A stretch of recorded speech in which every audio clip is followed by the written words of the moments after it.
পুড়ছে content creator কাফির বাড়িঘর। আর এখন থেকে প্রায় 1 ঘন্টা আগের এই পোস্টে কাফি বলছেন তার বাড়িতে আজ ছাত্ররা আগুন দিয়েছে।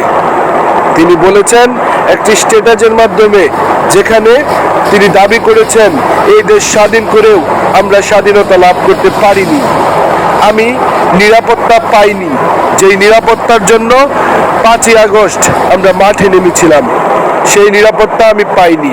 তারই ভেরিফাইড ফেসবুক পেজে এমনই কিছু ছবি এবং স্ট্যাটাস তিনি লিখেছেন। এই কাফি কয়েকদিন ধরে তুমুল সমালোচনায় ভুগছেন। ইতিমধ্যেই বইমেলার মধ্যে একটি তুচ্ছ ঘটনাকে নিয়ে ছাত্রদের মনের মাঝে কাফিকে নিয়ে তৈরি হয়েছিল এক মতবিরোধ। তা থেকেই হতে পারে এই অগ্নিকাণ্ড।